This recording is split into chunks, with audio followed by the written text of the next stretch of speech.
Hello students, I welcome you all on my YouTube channel. In this video, we will be discussing some elementary properties of a group, right? As we did in the last video, uh, we saw an element is known as identity element if A star E is equal to A in either way, right? So this from this identity element, we are going to form first elementary property, which is uniqueness of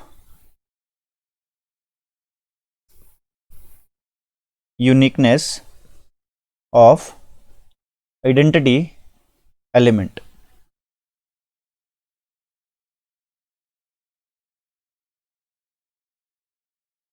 Okay, which means the identity element of a group is always unique.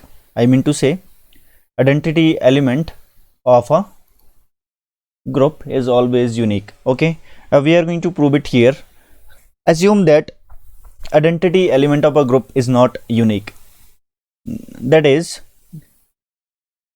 if there exist two identity element, okay, assume that there exist two elements which are identity element, okay, in a group G. We are working in a group G where operation is star, okay, and we have assumed that there are two identity elements in this group, right? Then we know for identity element this is always true, right? This equation holds. And for second element too, we would be having A star E2 is equal to E2 star A, right? For all A belonging to G. Now, since we know identity element belongs to group G, therefore both these elements E1 and E2 are also element of G2, okay? Since these two equations are true for each and every element of a group G, right? Since E2 is element of G2, so in place of A we can write E2, okay? So E2 star E1 must be equal to E2, right? So it is equal to E1 star E2, and here also since we know E1 is the element of G, therefore in place of A we can write E1, right? So E1 star E2 is equal to E1, okay, because we are replacing A by E1, okay, which is equal to E2 star E1. Now you see these two, since this is equal to E1 and same thing here, it is equal to E2. So this implies E2 is equal to E1 star E2, which is equal to, okay, which is equal to E1. So first and last E2 1 is equal to E1. Therefore both the identity element which we have assumed initially are distinct are equal, right? So therefore we can conclude identity element of a group is always unique, right? Second basic property of a group, uniqueness of inverse element. Second property, uniqueness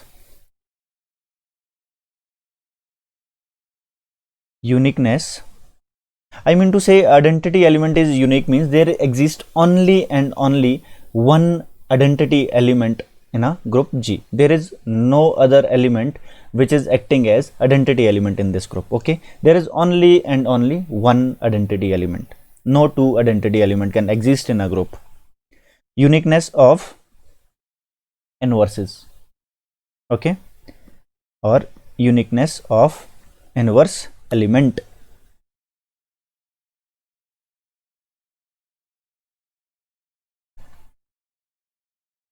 So here you are going to write that, prove that prove that inverse of an element, inverse element is always unique. Okay. Okay, similarly here you are going to take let G be a group and G star be a group. Okay, and A belongs to G. Okay, so it must be having some inverse definitely, because G is a group. So we assume that there are two inverse of this element A. Okay, B1 and B2. This implies A star B1 is equal to E, and this implies this is equal to E, right? So now, which is equal to B1 star A, and this is equal to B2 star A, right? We know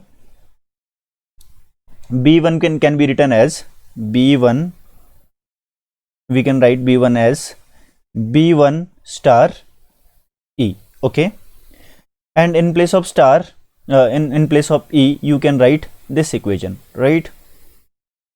This equation. Okay,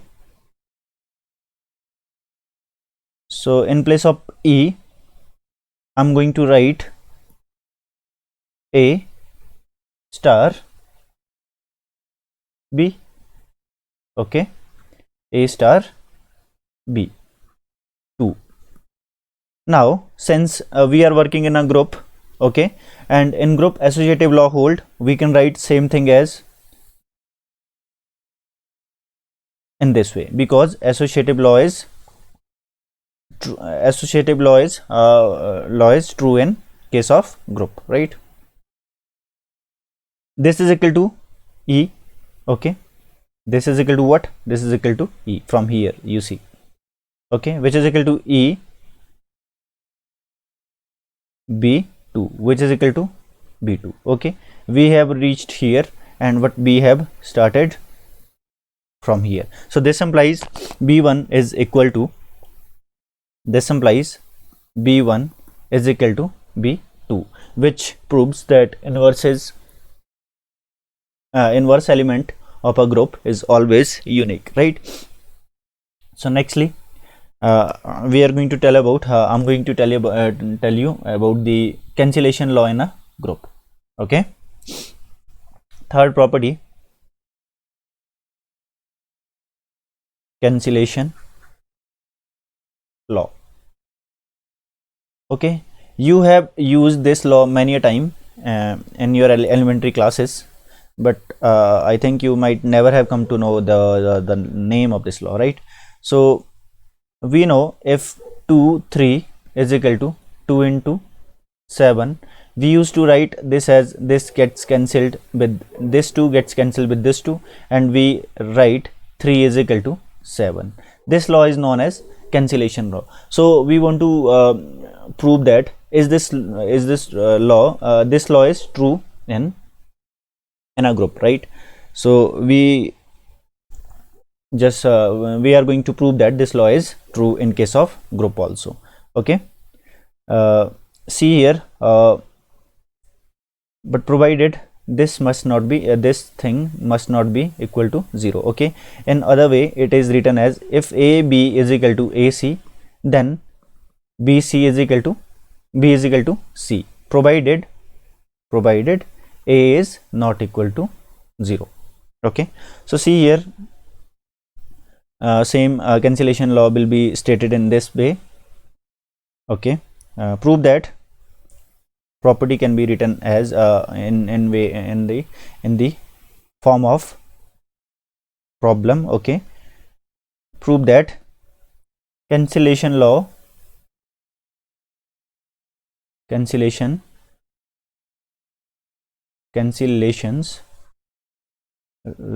you write laws, because we are having two laws.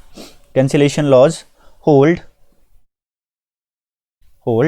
in a group. Okay, so see, if A star that is if A star B is equal to A star C, this implies B star B is equal to C. Okay, or alternatively, secondly, B star C, if B star C, B star A is equal to C star A, this implies A gets cancelled and we are left with B is equal to C again. Okay, so proof,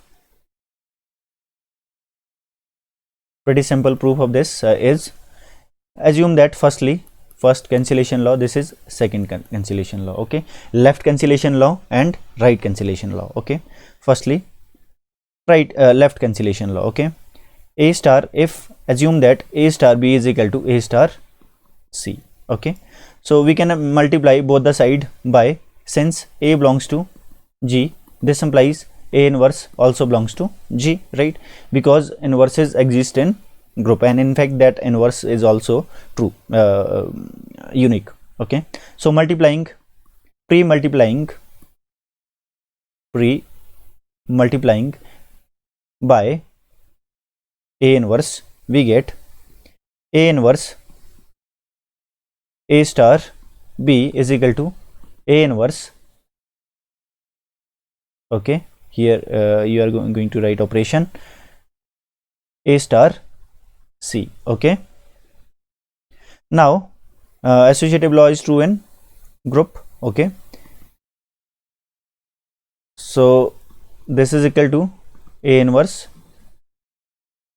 C, and we know this is equal to E, so E B is equal to E C. Okay, we know this is equal to B and this is equal to C. Thus we have proved first cancellation law. In same way, and similarly we can prove the second cancellation law, which is right cancellation law. Okay, so and then this I'm leaving this proof, I'm leaving for you only. Okay, now next property is reversal law. Okay,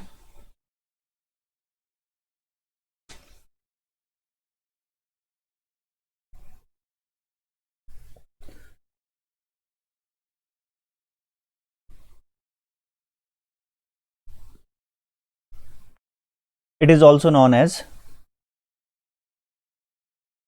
Shawkesbury's property.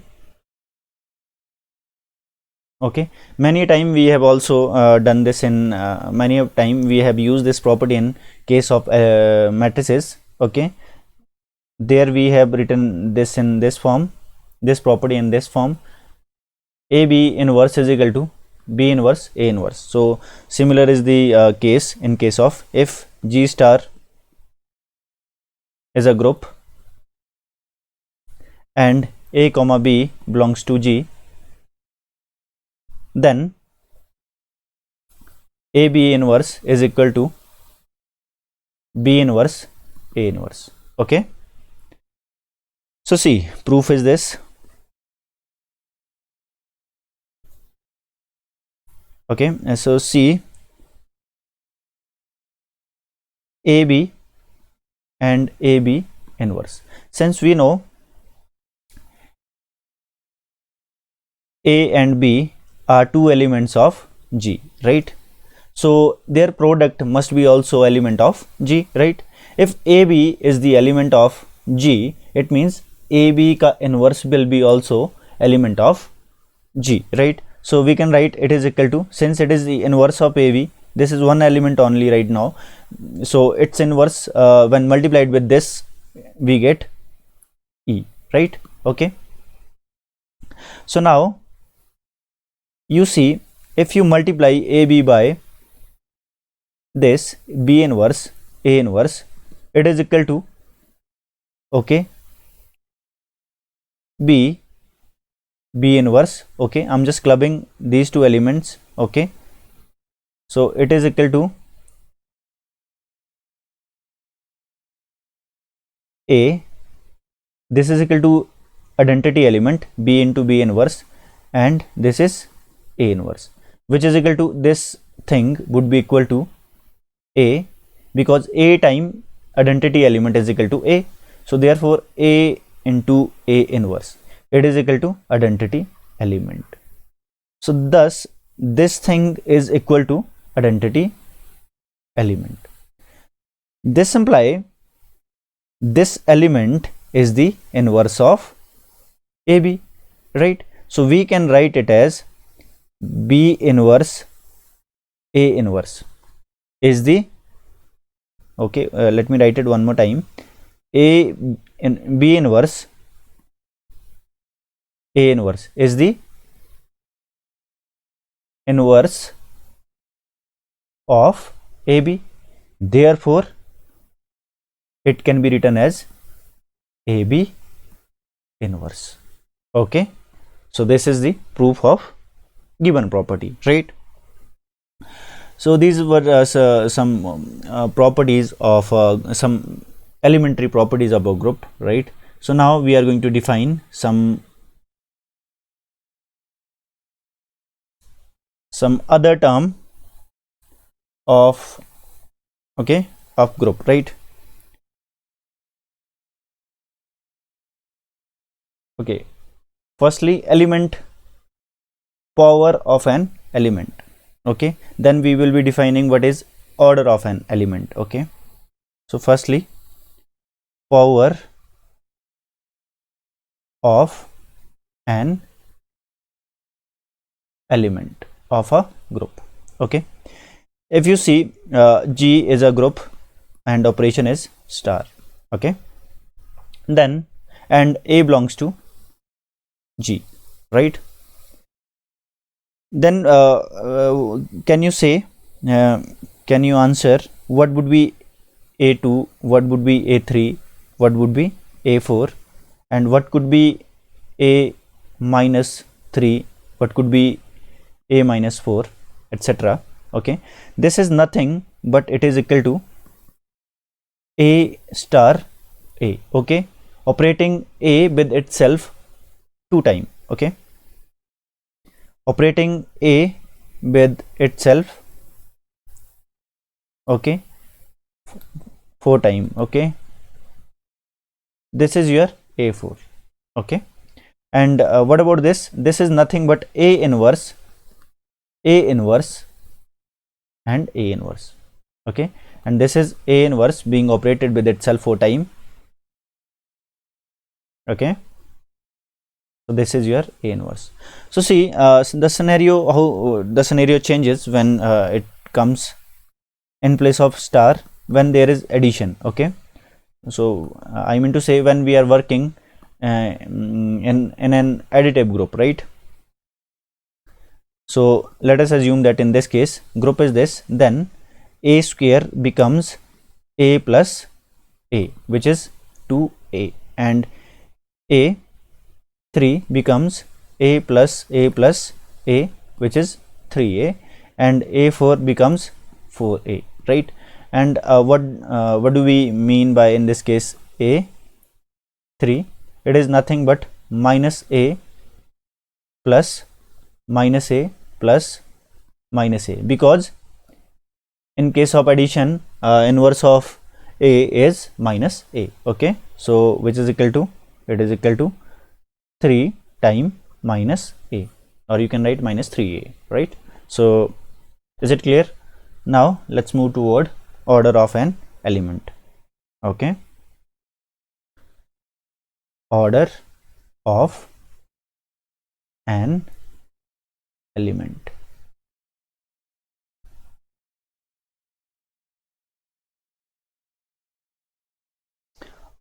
Order of an element is defined as, okay, firstly assume that A is an element of group G. Okay, then if there exist, okay, if there exist a smallest number, okay, or you just write it in this way, let me tell you in another way. Okay,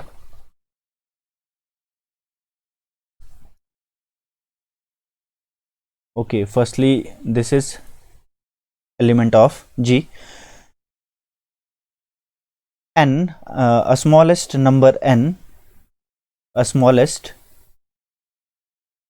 positive number, okay, positive integer, in fact integer is said to be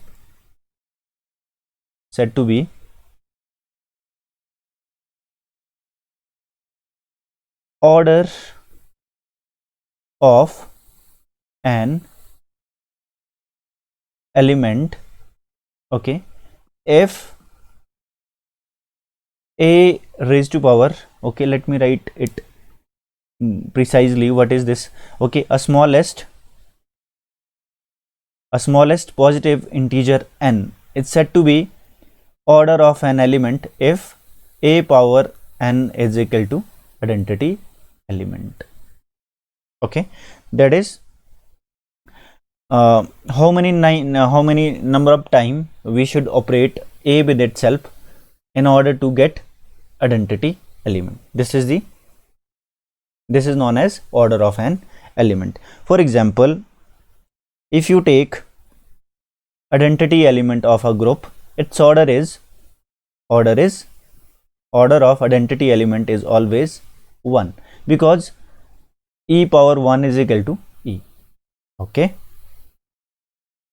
so order of identity element, it is denoted by order of e, or you can also write it in this way, order of e.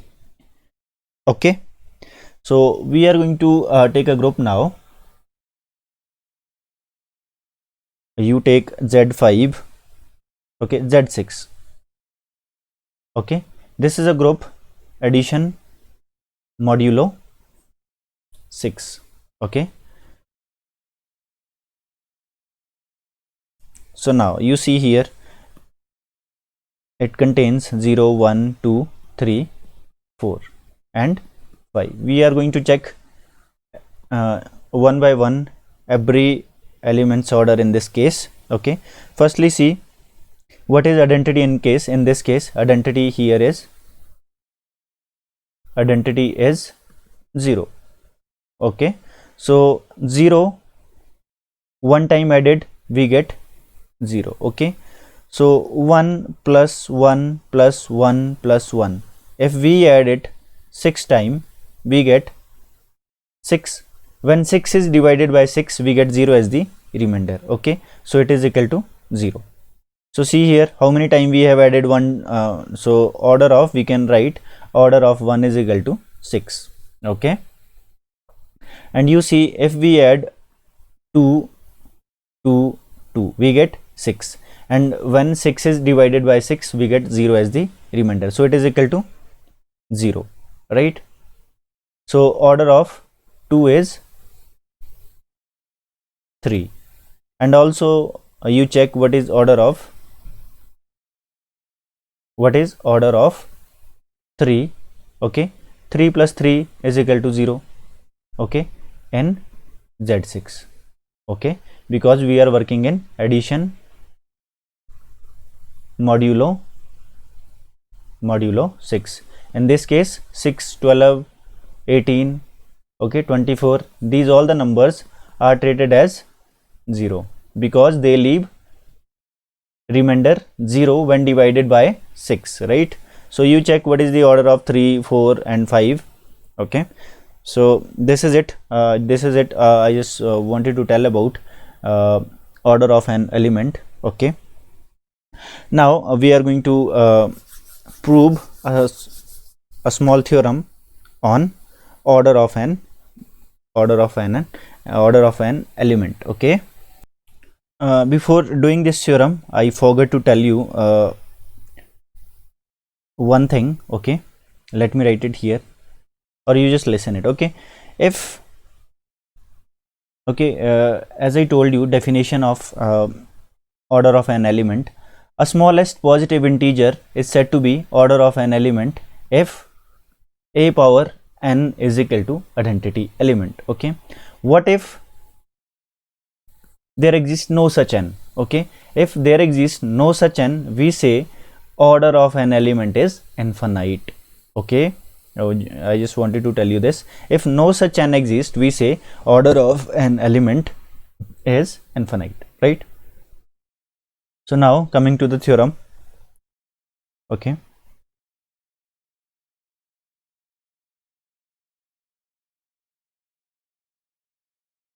in a finite group,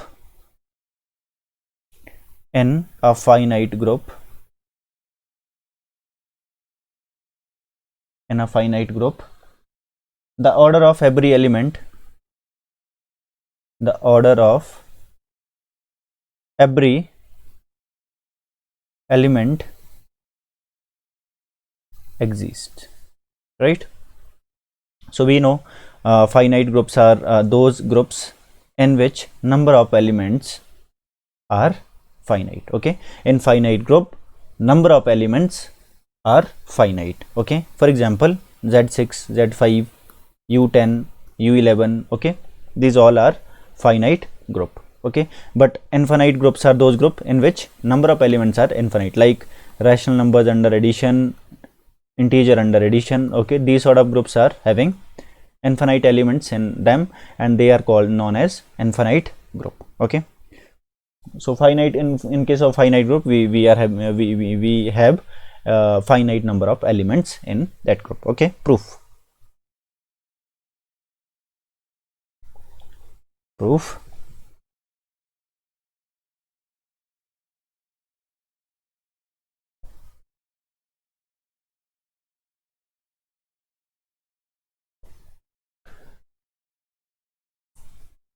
Let G be a finite group, okay, having n number of elements, okay, or this is, we can also write this as let G be a finite group having order n. Okay, the number of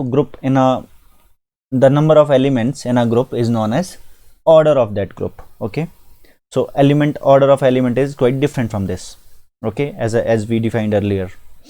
So now you see, let G be A be the element of G now. So we can take a collection of these sort of elements: A square, A3, A4, A5, up to so on. So this is endless collection of elements. Okay, we have constructed using this element A. Okay, but you see, this is infinite, since by closure property you know all these elements are elements, all these elements are element of G, all are elements of G. But G is a finite group, right? It is having only n number of elements. So how it is possible? How we can write 3 elements in infinite? How we can write these 3 elements in a set which is containing infinite number of elements? So simple it is. We would have to repeat these numbers. Okay. Okay, in this way you can write these elements in an endless collection, right? So similar will be the thing here, because we are having infinite element here, but G is having only fixed number of element, and that number of element is n. Okay, see here, G is the A is the element of G, and A square must be also element of G, because G is a group, and we know G, this closure property is true in case of group. Okay, so A star A would be also element of G, and A cube would be also element of G, and all the elements are elements of G.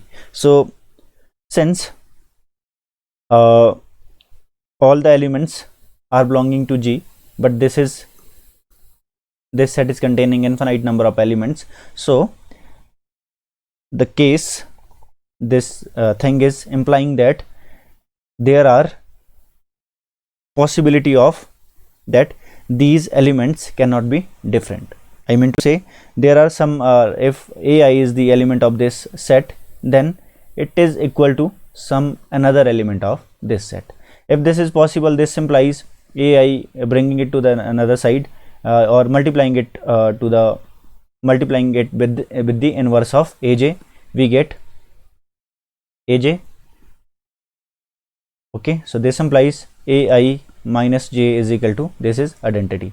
Okay, so if you give this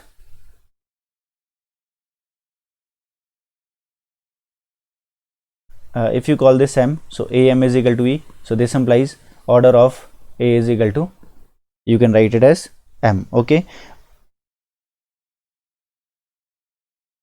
clear? So in this case you will have to be bit curious, sorry, bit conscious about taking I minus j, I and j in such a way that I minus j is positive number and those two numbers are smallest number, such that ai is equal to aj. Okay, so this is, I think this is it for today. Rest of the things will be done tomorrow. Thank you.